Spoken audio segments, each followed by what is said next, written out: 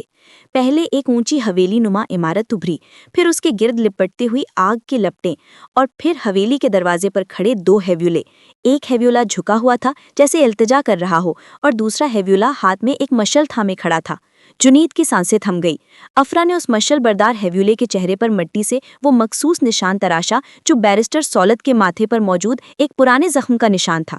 یہ ہے وہ سچ، جنید نے سرگوشی کی۔ افرا نے مٹی سے لتھڑے ہاتھوں سے اپنی سلیٹ اٹھائی اور لکھا، وہ آگ حادثہ نہیں تھی، وہ سولت کا غرور تھا جو میرے باپ کی انا کو جلا کر راکھ کرنا چاہتا تھا۔ چچا رحیم صرف ایک تماشائی تھا جس نے خاموشی کی قیمت وصول کی۔ جنید نے محسوس کیا کہ افرا کا فن اب صرف آرٹ نہیں رہا تھا بلکہ ایک ناقابل تردید فرد جرم بن چکا تھا۔ اگلی صبح جب وہ عدالت پہنچے تو وہاں تل دھرنے کی جگہ نہ تھی۔ بیرسٹر سولت اپنے جونیئرز کے حصار میں نہایت مطمئن کھڑا تھا۔ اسے یقین تھا کہ ایک گونگی لڑکی مٹی کے کھلونوں سے اس کا کچھ نہیں بگاڑ سکے گی۔ جج کے سامنے جنید نے ایک بڑا میز لگوایا اور اس پر سفید کپڑا بچھا دیا۔ جناب عالی، آج گواہی لفظوں میں نہیں مٹی میں دی جائے گی۔ سولت نے کہا لگایا، وکیل صاحب یہ عدالت ہے، کوئی مٹی کا کھیل نہیں۔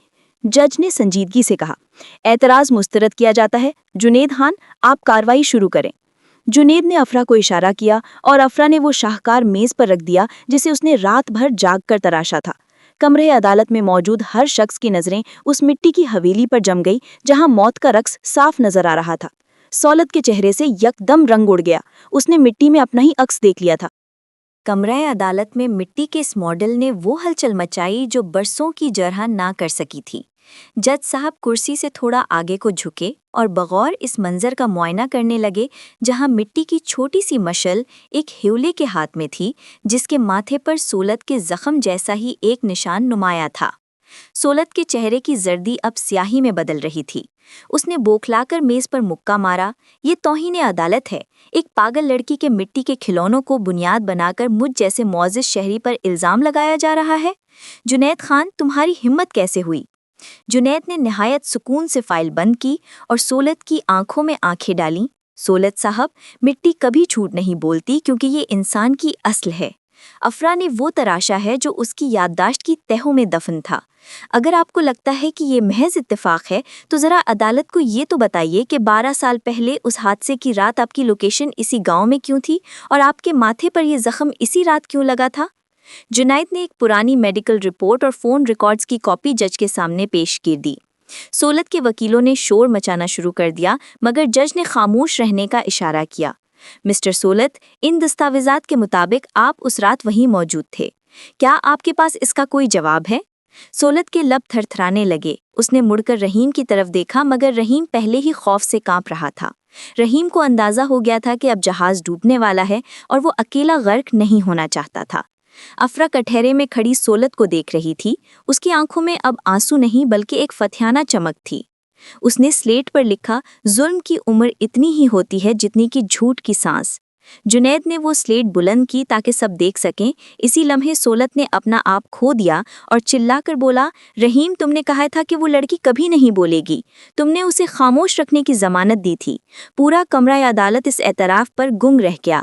سولت کو اپنی غلطی کا احساس ہوا مگر اب بہت دیر ہو چکی تھی، اس کے اپنے ہی لفظوں نے اس کے گرد پھانسی کا پھندا تیار کر دیا تھا۔ جنید نے گہرا سانس لیا، خاموشی کی دیوار گر چکی تھی مگر ابھی وہ سچ باقی تھا جو افرا کی آواز واپس لا سکتا تھا۔ عدالت کے کمرے میں سولت کا وہ اعتراف کسی بم دھماکے سے کم نہ تھا۔ پولیس نے فوراً آگے بڑھ کر سولت اور رحیم کو اپنی تحویل میں لے لیا، جبکہ تماشائیوں کی جانب سے بلند ہونے والا شور جج کے ہتھوڑے کی آواز میں دب گیا۔ جنید نے ایک لمبا اور گہرا سانس لیا، جیسے برسوں کا بوجھ اس کے سینے سے اتر گیا ہو۔ اس نے پلٹ کر کٹہرے کی طرف دیکھا جہاں افرا ساکت کھڑی تھی۔ اس کی آنکھیں سولت کے چہرے پر جمی تھیں، جیسے وہ ابھی تک یقین نہ کر پا رہی ہو کہ اس کی خاموشی نے اتنے بڑے برج کو گرا دیا ہے۔ مقدمہ ابھی ختم نہیں ہوا جناب عالی، جنید کی آواز میں اب ایک فاتحانہ گونج تھی۔ سولت کا اعتراف اس بات کی تصدیق ہے کہ 12 سال پہلے ہونے والا وہ واقعہ حادثہ نہیں بلکہ ایک سوچی سمجھی سازش تھی۔ میں استدعا کرتا ہوں کہ افرا کی جائیداد کی واگزاری اور اس کے والدین کے قتل کا مقدمہ باقاعدہ طور پر درج کر کے سولت اور رحیم کو نشان عبرت بنایا جائے۔ جج میں سر ہلاتے ہوئے حکم دیا کہ دونوں ملزمان کو ریمانڈ پر لیا جائے اور افرا کی قانونی سرپرستی جنید خان کے سپورٹ کی جائے جب تک کہ وہ اپنے حقوق سنبھالنے کے قابل نہیں ہو جاتی۔ عدالت سے باہر نکلتے وقت میڈیا کے نمائندوں کا ہجوم انہیں گھیر چکا تھا، مگر جنید نے نہایت مہارت سے افرا کو ان کی نظروں سے بچایا اور گاڑی میں لا بٹھایا۔ جب وہ شہر کی مصروف سڑکوں پر دوڑ رہے تھے تو افرا نے خاموشی سے اپنا ہاتھ جنید کے بازو پر رکھا۔ اس کا لمس شکریہ اور اپنائیت سے لبریز تھا۔ جنید نے اسے دیکھ کر مسکراتے ہوئے کہا، آج تمہاری مٹی جیت گئی افرا، تم نے ثابت کر دیا کہ سچ کو دفن تو کیا جا سکتا ہے مگر اسے ختم نہیں کیا جا سکتا۔ افرا نے اپنی سلیٹ اٹھائی اور ایک جملہ لکھا جس نے جنید کو سوچنے پر مجبور کر دیا۔ حق تو مل گیا مگر کیا میری آواز بھی کبھی واپس آئے گی؟ جنید کی مسکراہٹ تھوڑی مدھم بڑھ گئی۔ اسے ڈاکٹر کی وہ بات یاد آئی کہ افرا کے اندر ایک نفسیاتی رکاوٹ ہے، ایک ایسا خوف جو اس کے گلے میں زنجیر بن کر لپٹا ہوا ہے۔ اس نے افرا کا ہاتھ تھاما اور دھیمے لہجے میں کہا، ہم نے آدھی جنگ جیت لی ہے، باقی آدھی جنگ ہم مل کر لڑیں گے۔ تمہاری آواز کہیں کھوئی نہیں ہے، وہ صرف تمہارے اندر چھپ گئی ہے اور میں اسے ڈھونڈ کر رہوں گا۔ افرا نے کھڑکی سے باہر دیکھا جہاں غروب ہوتے سورج کی لالی آسمان پر بکھر رہی تھی، بالکل اسی طرح جیسے اس کی زندگی میں ایک امید کی نئی صبح طلوع ہو رہی تھی۔ عدالتی کارروائی کے چند ہفتوں بعد شہر کی فضا میں افرا اور جنید کے چرچے عام تھے۔ رحیم اور سولت سلاخوں کے پیچھے اپنے انجام کا انتظار کر رہے تھے اور افرا کی موروثی جائیداد قانونی طور پر اس کے نام منتقل ہونا شروع ہو گئی تھی۔ جنید نے افرا کو اپنے گھر کے ایک پرسکون حصے میں منتقل کر دیا تھا جہاں اس نے اس کے لیے ایک چھوٹی سی آرٹ گیلری اور ورک شاپ بنوائی تھی۔ اب افرا کی مٹی صرف درد نہیں بلکہ امید کے شاہکار تراش رہی تھی۔ ایک شام جب آسمان پر گہرے بادل چھائے ہوئے تھے اور ٹھنڈی ہوا چل رہی تھی، جنید کام سے واپس آیا تو اسے ورک شاپ سے مٹی گرنے کی آواز آئی۔ وہ دبے قدموں اندر داخل ہوا تو دیکھا کہ افرا فرش پر بیٹھی ایک بڑے سے مجسمے پر کام کر رہی تھی۔ یہ مجسمہ کسی انسان کا نہیں بلکہ ایک پرندے کا تھا جس کے پر کھلے ہوئے تھے مگر اس کی چونچ پر ایک مضبوط زنجیر لپٹی ہوئی تھی۔ افرا کی آنکھوں سے آنسو بہ رہے تھے اور وہ بار بار اپنے گلے کو چھو رہی تھی جیسے وہ زنجیر وہاں بھی موجود ہو۔ جنید اس کے پاس گھٹنوں کے بل بیٹھ گیا۔ افرا، اب ڈر کیسا؟ وہ لوگ تو قید ہو چکے ہیں۔ افرا نے تڑپ کر جنید کی طرف دیکھا اور اپنی سلیٹ اٹھائی۔ اس بار اس کے حروف پھکرے ہوئے تھے۔ وہ قید ہیں مگر میری آواز اب بھی ساگ میں جلی ہوئی ہے۔ میں بولنا چاہتی ہوں جنید، میں آپ کو بتانا چاہتی ہوں کہ میں کتنی شکر گزار ہوں مگر میرے لفظ میرے حلق میں مر جاتے ہیں۔ جنید نے اس کا ہاتھ تھاما۔ تمہاری خاموشی نے ایک سلطنت گرا دی ہے افرا، تمہارے لفظوں کی محتاجی اب نہیں رہی۔ اسی لمحے اچانک بجلی کڑکی اور زوردار گرج کے ساتھ بارش شروع ہو گئی۔ افرا اس آواز سے لرز گئی۔ اسے وہی 12 سال پرانی رات یاد آنے لگی جب آسمان اسی طرح گرج رہا تھا اور اس کی دنیا جل رہی تھی۔ وہ ہانپنے لگی، اس کا سانس اکھڑنے لگا۔ جنید نے اسے کندھوں سے پکڑ کر جھنجھوڑا۔ افرا، میری طرف دیکھو، وہ ماضی تھا، یہ حال ہے، تم محفوظ ہو۔ افرا نے آنکھیں بند کر لیں، اس کے سامنے وہی آگ کے شعلے رقص کر رہے تھے۔ اس کا دم گھٹنے لگا جیسے کوئی اسے دوبارہ اسی دھواں میں دھکیل رہا ہو۔ جنید، ایک نحیف سی پھٹی ہوئی آواز فضا میں گونجی۔ جنید ساکت رہ گیا۔ اس نے افرا کی طرف دیکھا جس کے لب تھر تھرا رہے تھے۔ آواز اتنی مدھم تھی جیسے کوئی صدیوں پرانا خواب ٹوٹا ہو مگر وہ آواز افرا کے وجود سے نکلی تھی۔ افرا نے خود بھی حیرت سے اپنے گلے پر ہاتھ رکھا۔ اس کی آنکھوں میں بے یقینی اور آنسوؤں کا ایک نیا طوفان امڑ آیا۔ جنید، اس نے دوبارہ کوشش کی۔ اس بار آواز تھوڑی واضح تھی، گو کہ اس میں کرب چھپا تھا۔ جنید کی آنکھوں میں خوشی کے آنسو آ گئے۔ تمہاری آواز، افرا، تم بول رہی ہو۔ اس معجزے نے ثابت کر دیا کہ جس دن خوف کی زنجیر ٹوٹتی ہے اس دن خاموشی کے پہرے دار خود بخود رخصت ہو جاتے ہیں۔ وہ ایک لفظ جنید کمرے میں کسی مقدس دعا کی طرح گونج رہا تھا۔ جنید ساکت کھڑا تھا جیسے اسے یقین نہ آ رہا ہو کہ اس نے ابھی ابھی وہ آواز سنی ہے جس کی تلاش میں اس نے قانون کی کتابیں اور عدالتوں کی سیڑھیاں چھان ماری تھیں۔ افرا کے چہرے پر ہکا بکا ہونے کے تاثرات تھے۔ اس کے ہاتھ اپنے گلے پر جمے ہوئے تھے جہاں برسوں کی خاموشی ایک بھاری پتھر کی طرح رکھی تھی۔ اس نے دوبارہ لب کھولے مگر اس بار صرف ایک سسکی نکلی۔